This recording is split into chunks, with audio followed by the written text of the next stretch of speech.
Rajim. Bismillahirrahmanirrahim. Allahumma salli ala Sayyidina Muhammadin al-Fatihi lima ughliqa wal khatimi lima sabaqa wa nasiril haqqa bil haqqi al-hadi ila siratikal mustaqim wa sallallahu alaihi wa ala alihi wa sahbihi haqqa qadrihi wa miqdarihil azim.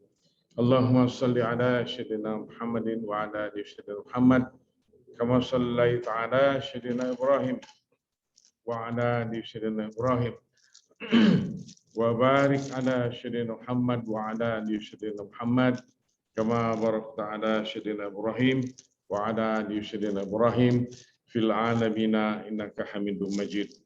Ilahi anta maksudi wa ridhaka matlubi atini mahabbataka wa ma'rifataka ya arhamar rahimin ya Allah.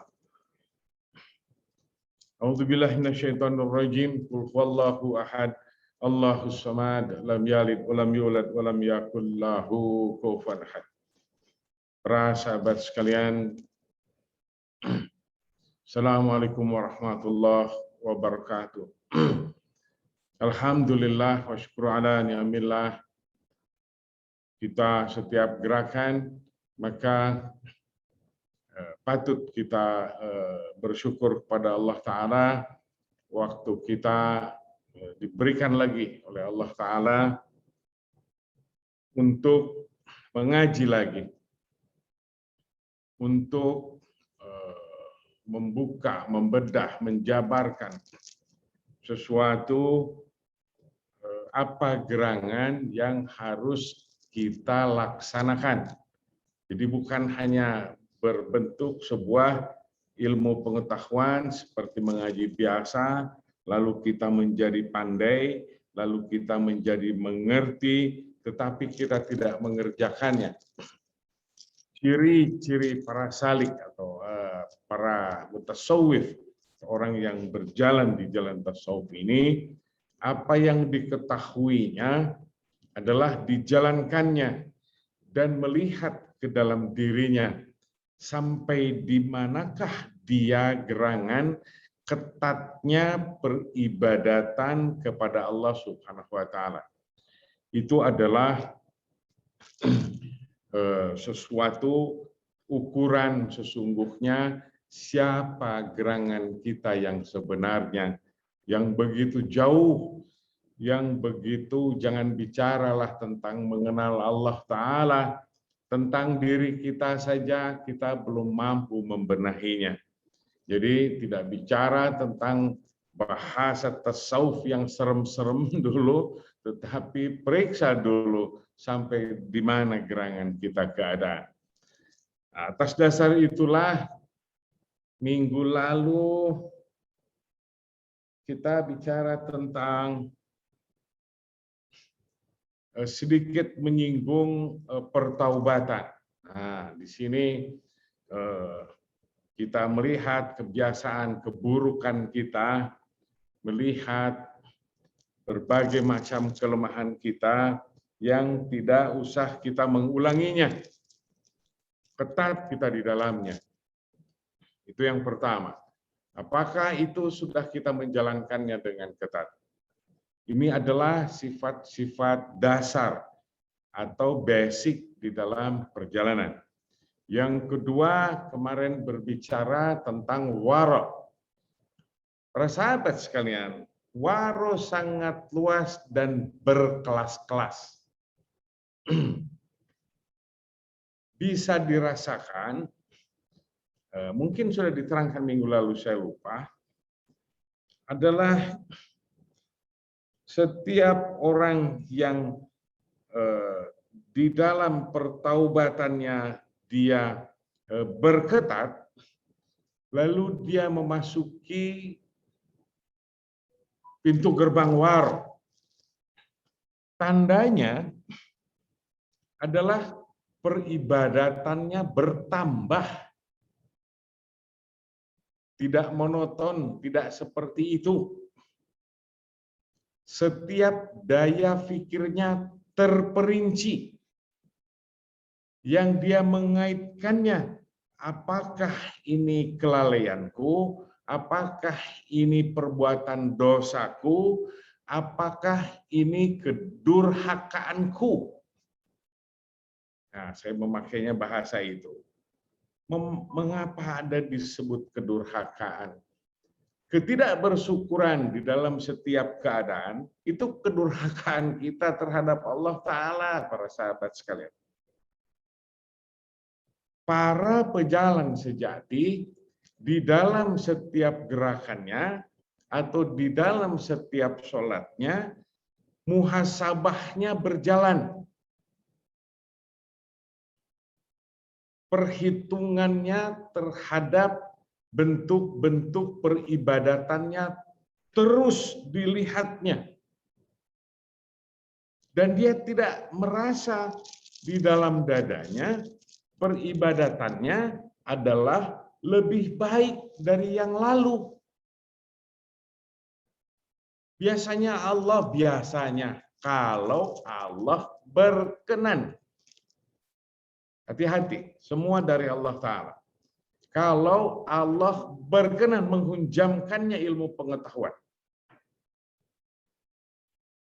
Barang siapa seseorang di dalam sholatnya merasa benar, itu adalah kejahatan di dalam diri kita.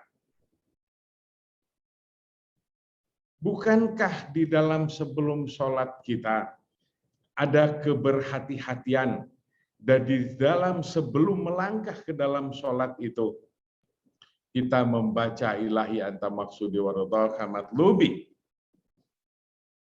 agar Allah meridhoinya gerakan-gerakan kita sholat ini dan apa yang kita ungkapkan dan apa yang kita pujikan kepada Allah Ta'ala, apa yang kita mintakan di dalam sholat kita.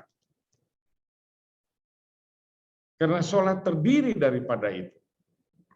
Lalu keseluruhannya keterkaitan yang sempurna kepada Allah Subhanahu wa Ta'ala. Allah lah yang membuatnya. Bukan kepandaian kita. Kita memintanya agar kita di dalam sholat kita, di dalam setiap gerakan kita, meminta kepada Allah Ta'ala agar hati melulu terpaut kepada Allah. Ini adalah salah satu bentuk wara. Setiap ada yang terlihat oleh kita yang menyenangkan hati kita. Mungkin di masa lalu kita pernah mendengar bahwa Rasulullah setiap melihat sesuatu, pohon atau apapun yang terlihatnya menggerakkan hatinya terhadap kekaguman kepada Allah Subhanahu wa Ta'ala, Rasulullah selalu berdoa, maka selamatlah satu indriawi kita. Ini salah satu contoh dari Kanjeng Nabi. Ini adalah bentuk waro. Salah satu bentuk waro yang ada di dalam diri. Maka saya katakan bertahap-tahapanlah. Dan setiap tahapan-tahapan itu, apabila seseorang memasuki di dalam waro itu, dia sudah menjadi pakaiannya. Agar nanti dia naik ke arah kezuhudan setelah waro ini, maka zuhudnya disertai dengan keadaan waroknya.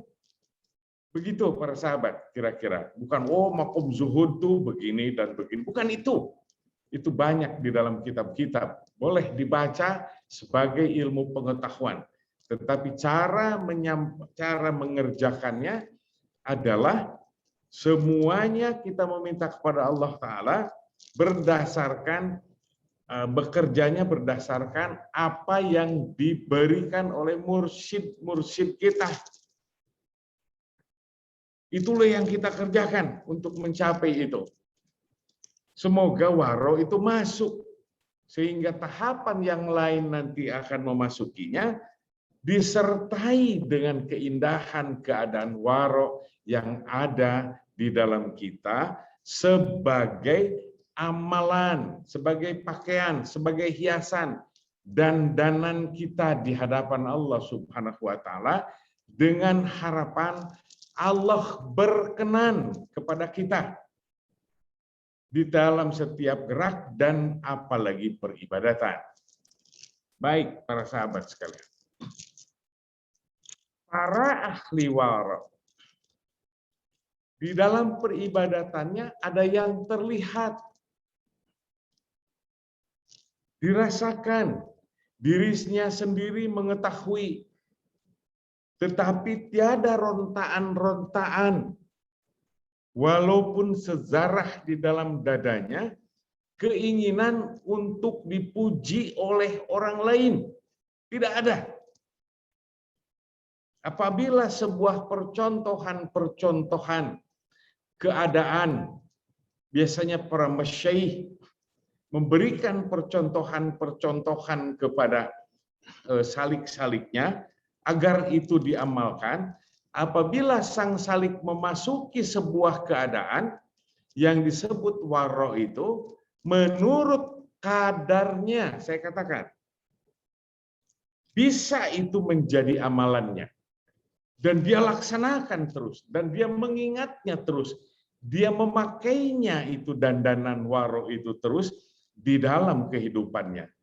Tetapi waro ini tidak bisa dijejal-jejalkan dengan biasa tanpa sang salik melakukan riyadhah dan mujahadah. Tidak ada jalannya. Hanya sampai di dalam kepala saja. Orang berbicara tentang waro, lalu waro itu adalah ini. Hanya segitu, tidak ada. Di dalam setiap tahapan di dalam tasawuf ini, dengan bekerja ketat di dalamnya, lalu menjadi pakaiannya. Waro berupa lahirannya, zahirannya yang dilaksanakannya, atau waro di dalam batiniahnya, lalu yang mengejawantah tanpa terlihat oleh makhluk, manusia tidak mengerti bahwa sang salik ini telah berbuat peribadatan berkelas tinggi. Manusia tidak ada yang tahu. Para sahabat sekalian, saya beri contoh. Biasanya para ahli wara banyak lain-lain, tidak semua seperti itu. Paling tidak banyak mengisinya dengan peribadatan di kesendiriannya.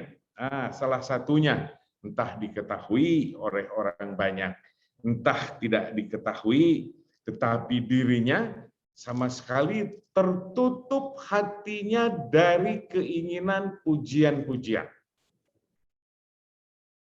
Apalagi merontak di dalam keinginannya dipuji oleh orang lain. Sama sekali tertutup karena dia mengerti para ahli waro ini di dalam perjalanan itu berdasarkan riyadhah dan mujahadah.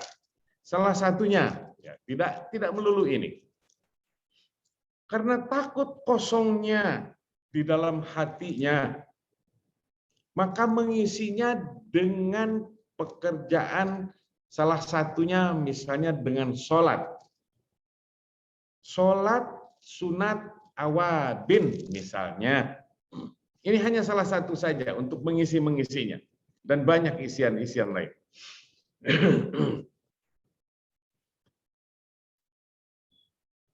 Dilakukannya dari maghrib itu setelah wiridannya paling tidak disebutkan di dalam kitab fikih, khususnya mazhab Syafi'i, bahwa sholat sunnah awabin itu 3 kali salam setelah ba'diyah maghrib, lalu dilaksanakannya. Ada yang melangsungkannya terus sampai Isya.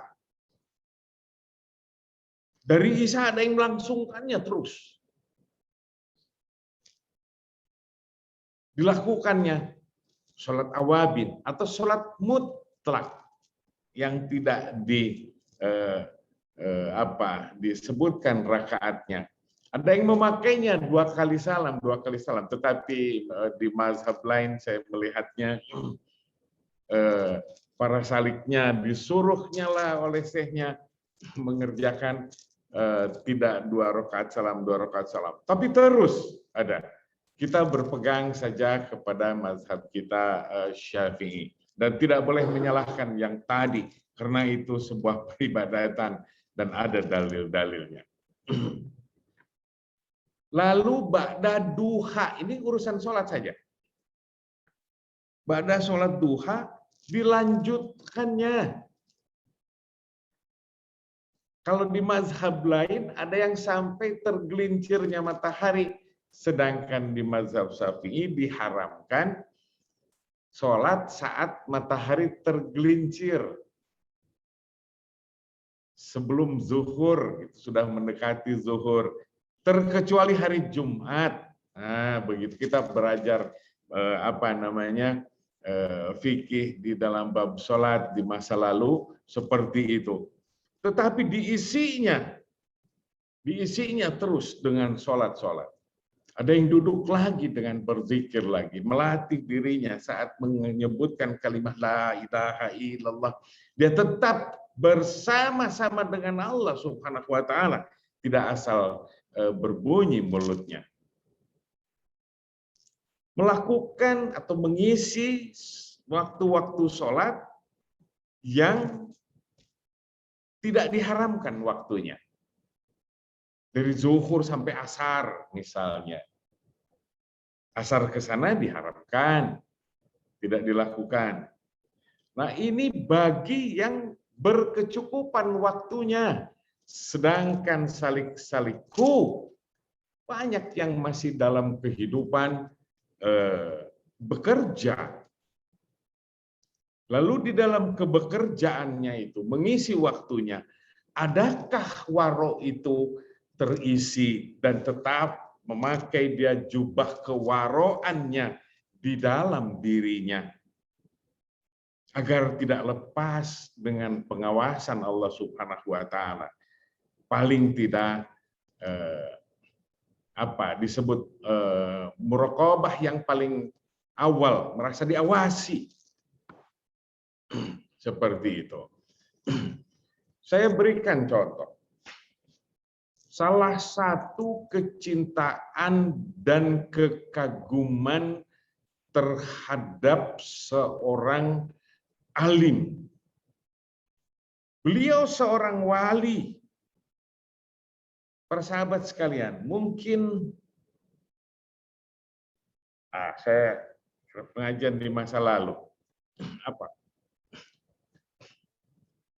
Seperti mohon ampun pada Allah Ta'ala.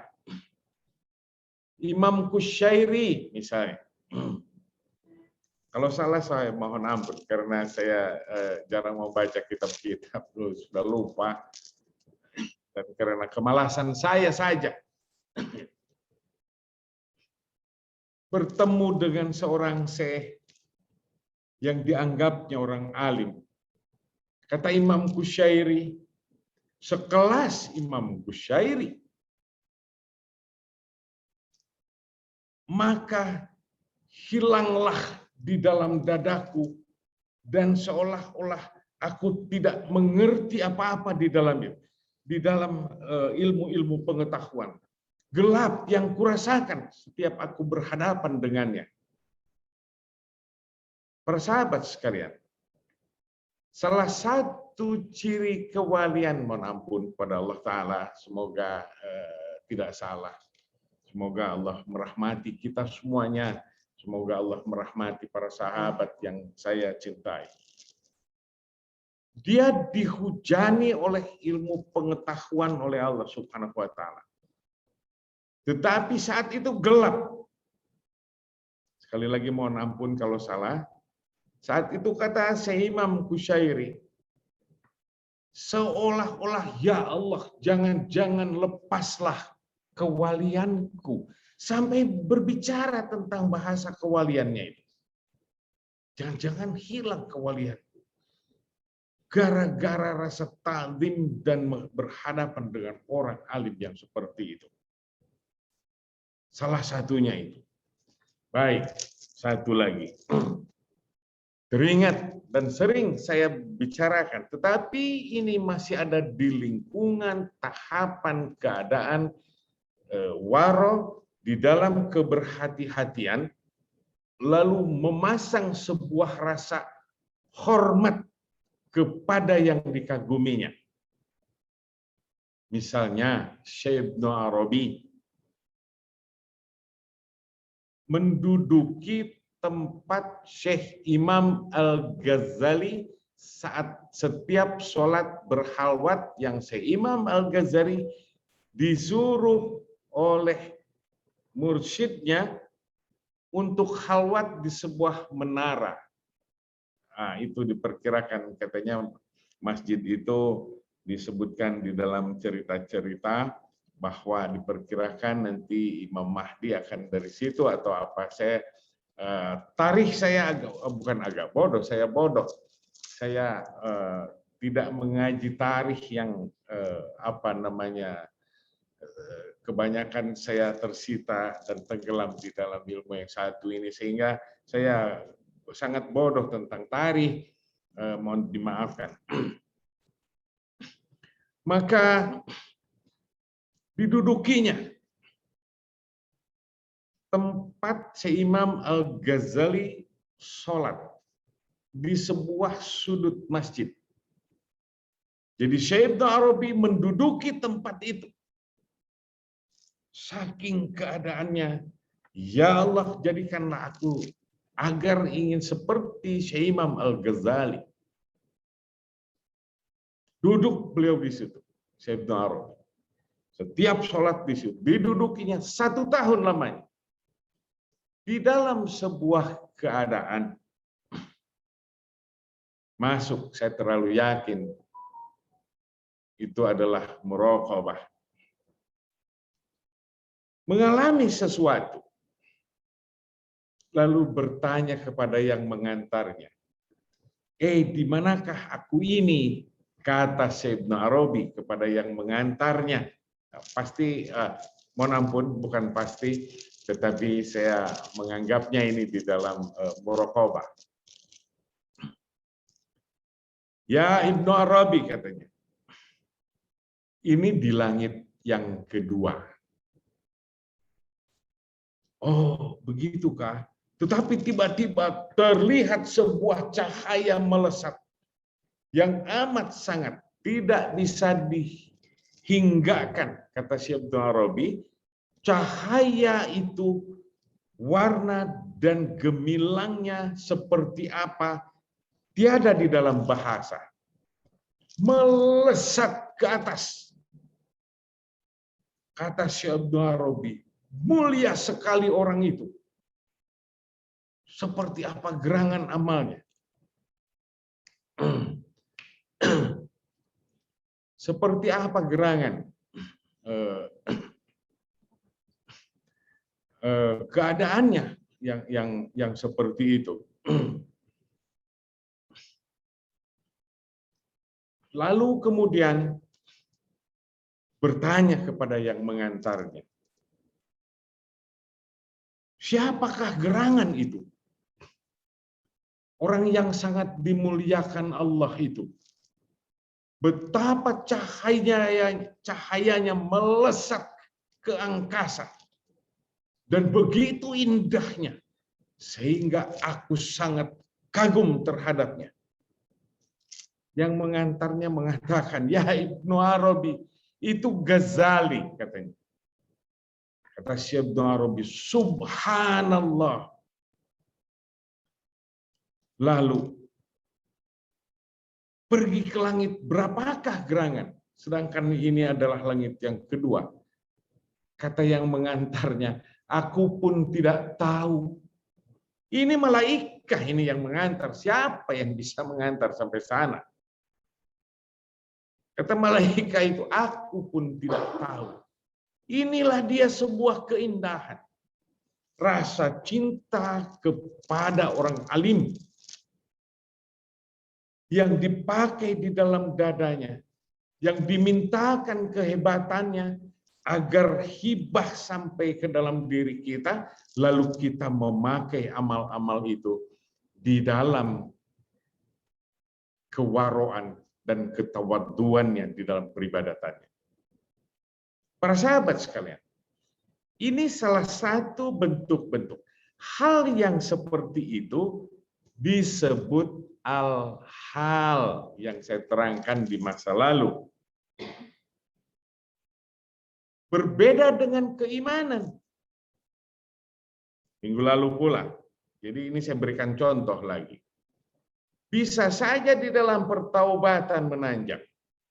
Tetapi saat sudah mulai berapa lama, dia jatuh rasa jenuh dan tidak melawannya, tidak ada mujahadah. Sedangkan patokannya yang seperti saya katakan, riyadhah, disiplin, dan mujahadah, berjuang. Jadilah mujahidin sejati, melawan hawa nafsu diri kita. Ada yang putus di perjalanan, dia lemah. Sesekali datang kepada syekhnya, banyak para salik, dan itu sesuatu yang lumrah. Tetapi kelumrahan ini, wahai para sahabat, lawan dia, mintalah kepada Allah Subhanahu wa Ta'ala. Syekh, ibadahku sekarang kendor. Itulah keimanan. Kadang-kadang rendah, kadang-kadang baik ibadat kita, kadang-kadang kokoh. Oh, agak meriang-meriang sedikit, jatuh rasa malas, bukan menjerit. Apakah meriang-meriang itu akan berkelanjutan untuk menuju kematian? Atau engkau hanya berpikir tentang kesembuhan berupa keinginan-keinginan diri yang dikedepankan? Mengapa tidak engkau balikan itu, bahwa kita akan mati? Banyak, ini kadar keimanan, bisa berubah-ubah. Tetapi hal yang tadi, sesuatu keterangan, sesuatu yang diberikan oleh Allah Ta'ala, yang kita tidak mengerti, yang kita tidak sadar, dalam keadaan apapun, kok malah bisa jadi begini. Itu adalah hadiah-hadiah dari Allah Subhanahu wa Ta'ala di dalam setiap tahapan. Ada di dalam makom ridho, ada. Apalagi sudah memasuki hub di dalam hatinya, mahabbah. Kita tidak menghayallah yang jauh-jauh. Di dalam makom-makom perjalanan pun seperti biasa, biasanya Allah memberikan karena dia berpakaian berbeda dengan biasanya kita beribadat pada dasarnya. Tidak lagi kebanggaan di dalam peribadatan. Tidak lagi ingin memperlihatkan, mempertontonkan kealiman-kealiman kita. Tidak lagi saat berbicara ingin disebut orang pandai. Tidak lagi di dalam dada berhadapan dengan ulama, lalu hatinya merendahkannya. Na'udzubillah, summa na'udzubillah yang seperti itu.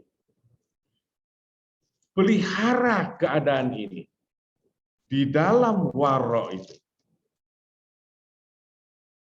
Ada syekh juga, saya tidak tahu kitabnya, tapi kita pernah mengaji kitab itu. Saya lupa saya katakan, inilah dia. Oh, katanya, aku bergelut di dalam waro, syekh. Kata murid-muridnya, kata para salik. Kata syekhnya, sesungguhnya waro itu mudah. Nah, kaget juga disebut mudah. Sedangkan salik bergelut di dalam keberhati-hatian ini di dalam peribadatan. Saya beritakan kepadaku agar aku pandai seperti engkau, karena engkau bicara tentang mudah. Kata syekhnya, mudah. Setiap segala keinginanmu patahkan. Jurusnya mudah, tapi pekerjaan kita meronta-ronta. tetap susah waro itu. Satu lagi, sebagai sebuah percontohan di dalam keberhati-hatian. Kadang-kadang jawaban itu dari Allah Subhanahu wa taala langsung datang. Kadang-kadang pemberitaan dari orang lain yang mengajarkannya, kita menolaknya karena keangkuhan. Semoga tidak begitu. Naudzubillah, summa naudzubillah. Bisa keangkuhan itu.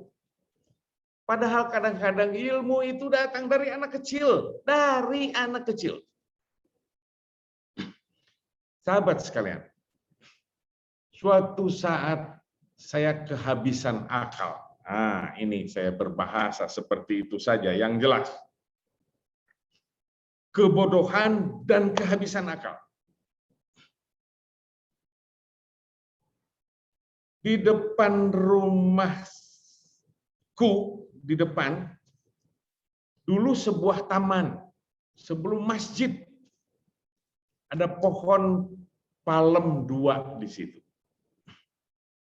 Lalu anak-anak itu sedang bermain, 2 naik pelepah palem, 1 naik pelepah palem, yang 2 itu yang menariknya. Sementara aku dalam keadaan kebingungan. Ya Allah, apa gerangan lagi? Sebutan apa lagi? Aku beroleh ketidakpuasan di dalam diriku. Maafkanlah aku. Sebutan apa lagi ya Allah yang harus kulantunkan untuk aku memanggilmu ya Allah. Sedang dalam seperti itu keadaan, terus menggelora di dalam dada. Saya keluar. Allah menjawabnya melalui anak kecil. Itulah yang saya katakan. Sambil berteriak-teriak yang ditarik itu. Karena mau terguling, anak yang sedang ditarik oleh 2 orang itu. Anak itu berteriak saat saya sedang bertanya di dalam dada. Dia bilang, Allahu Akbar, la ilaha illallah, Muhammadur Rasulullah, katanya. Saya bilang, Alhamdulillah, ya Allah, Engkau telah menjawabnya melalui mulut anak kecil. Sahabat sekalian, bukankah itu guruku? Bukankah itu guru kita? Saya teringat kepada sebuah cerita. Ini salah lagi, takut salah lagi. Mohon maaf, Imam Hambali sedang mengajar. Keadaannya gelisah. Beliau sambil mengajar, nengok lagi ke jendela. Lalu beliau merunduk lagi, manggut lagi. Setiap bicara lagi sesuatu, manggut lagi, nunduk lagi, nunduk lagi. Terlihatlah oleh murid-murid beliau. Lalu saya mohon ampun, saya katanya, aku bertanya, seperti engkau gundah. Mengapa engkau selalu seperti gundah dan manggut lagi, manggut lagi? Engkau benar, nak, katanya. Aku lihat yang engkau manggut itu kepada anak kecil. Dan itu anak Yahudi pula. Anak Yahudi. Manggut lagi, manggut lagi. Mengapa seperti itu? Saya beritakanlah kepadaku, agar aku bisa mencontohnya. Baik, kata Imam Hambali. Mohon ampun kalau salah, sekali lagi, semoga Allah memaafkan saya. Suatu saat, katanya, aku bertanya kepada seorang Yahudi, karena Yahudi itu pemilik anjing. Wahai Tuan, wahai Yahudi, saya tidak tahu bahasanya seperti apa. Apa tandanya kalau anjing sudah akil balik? Kata orang Yahudi itu, oh mudah. Kalau kencingnya kaki belakangnya sudah diangkat. Itu tandanya anjing itu sudah berangkat remaja dan akil balik. Oh, begitu. Terima kasih. Tahukah para sahabat sekalian, anak kecil itu sedang bermain layang-layang, lari-lari. Teringat beliau, si Imam Hambali, melihat anak guru tentang anjing, padahal Yahudi dia.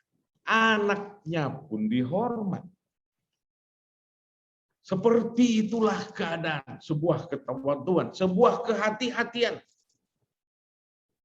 Takut dirinya tiada bersyukur.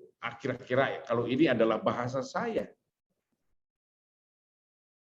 Seolah-olah melihat anak itu. Tahukah engkau bahwa bapaknya itu yang memberi ilmu kepadamu? Mengapa engkau tidak bersyukur kepada Allah Ta'ala? Kalau tidak ada bapak itu, engkau tidak dapat tentang ilmu akil balik anjing. Itu adalah pikiran saya. Lalu kita mencontohnya di dalam kehidupan. Di dalam segala macam keberhati-hatian di dalam kehidupan kita. Berupa peribadatan, berupa yang menyenangkan badannya, introspeksi diri, berupa harapan-harapan yang tidak sampai, berupa kekecewaan-kekecewaan yang ada di dalam dada. Apakah engkau hanya cukup apabila engkau mendapat sebuah kebahagiaan dengan oh alhamdulillahirabbil alamin. Kadang-kadang tidak memakai hati pula. Mengapa engkau tidak lanjutkan berkepanjangan seperti nikmat yang diberikan oleh Allah Subhanahu wa taala? Yang bisa menghidupi kita, nikmat yang berkepanjangan. Salah satu contoh, pedagang. Dia beroleh berkepanjangan hidupnya dari dagangnya. Apakah peribadatannya berkepanjangan? Pekerja. Apakah dia hidup berkepanjangan pula? Yang diberikan oleh Allah Subhanahu wa taala. Lalu dia tidak beribadat berkepanjangan yang terus-menerus. Sedangkan Allah terus-menerus menghibahkan itu. Para sahabat sekalian, ini sudah 35 ya. Nanti takut terlalu banyak nanti tidak diamalkan juga seperti biasa. Para sahabat sekalian, kita berdoa saja. Takut terlalu banyak ini. Semoga yang pertama adalah ilmu ini bermanfaat bagi kita. Ajarkan ini kepada anak dan cucu kita, adik atau kakak, keluarga kita. Agar kita amalkan hal-hal yang seperti ini di dalam rumah kita. Itu yang pertama. Yang kedua, periksa badan kita, amal kita. Bertambahkah? Apabila tidak bertambah, jangan berharap engkau memasuki keadaan waro itu. Bukan waro namanya. Ini dia. Di malam hari ini, berdoa ini, doa kita ini adalah untuk sahabat-sahabat kita semuanya. Kita, sahabat yang masih ada, sahabat yang telah mendahului kita, yang telah tiada, beserta anak dan cucunya, beserta keluarganya, orang yang telah berbuat baik kepada kita, orang yang pernah kita menyakitinya, sengaja tidak disengaja, atau buruk sangka kita barang sedikit kepada orang lain, apalagi banyak, termasuk berlakukanlah ya Allah orang-orang yang pernah berbuat aniaya kepada kita. Ya Allah, bebaskan, ampuni, angkat derajatnya mereka, berikan rizki yang banyak kalau dia masih hidup. Kalau di akhirat dia bebaskan dari hukuman-hukuman itu. sampaikanlah doa ini juga termasuk untuk mereka semuanya. Bismillahirrahmanirrahim. Allahumma salli ala sayyidina Muhammadin al-Fatih lima ughliqa al-khatim lima sabaqa wa nasiril haqqi bil haqqi al-hadi ila siratikal mustaqim wa sallallahu alaihi wa ala alihi wa sahbihi haqqa qadrihi wa miqdaril azim. Astaghfirullah rabbi min kulli dhanbin wa atubu ilaih. Astaghfirullah rabbi min kulli dhanbin wa atubu ilaih. Astaghfirullah rabbi min kulli dhanbin wa atubu ilaih. Ya Allah, Rabbi ighfir lana wa li walidayya warhamhuma kama rabbayani shaghir. Rabbi ighfir lana wa li walidayya warhamhuma kama rabbayani shaghir. Rabbi ighfir lana wa li walidayya warhamhuma kama rabbayani shaghir. Bismillahirrahmanirrahim. Ya Allah, ya Jabbar, ya Qahar, ya Muntakim, ya Dzal Batshi Syadid. Ya Allah, khudh lil haqqi mimman dhalamani. La hawla wa la quwwata illa billahil azim. Bismillahirrahmanirrahim. Ya Allah, ya Allah, ya Allah, wal jalilul akbar. Wal muhibbatu alal mahlukina bil ajhar. Wal fana'u fi sirri min kulli dhi sirri. Bihaulika wa quwwatika. Biqudratil akbar. Wa bihaqqi bismillahil akbar. Wala haula wala quwwata illa billahil azim. Bismillahirrahmanirrahim. Allahumma ighfir ummati Muhammad ya Allah. Allahumma arham umat Muhammad. Allahumma astur umat Muhammad. Allahumma jbur umat Muhammad. Ya Allah, la haula wala quwwata illa billahil azim. Allahumma salli ala sayyidina Muhammadin wa ala ali sayyidina Muhammad. Bismillahi walhamdulillah. Bismillahi Bismillah. Bismillahi Bismillahi Bismillahi Azimulillah. Bismillahi sultan. Bismillahi Bismillahi wal majidulillah. Bismillahi Bismillahi Bismillahi wal baqaulillah.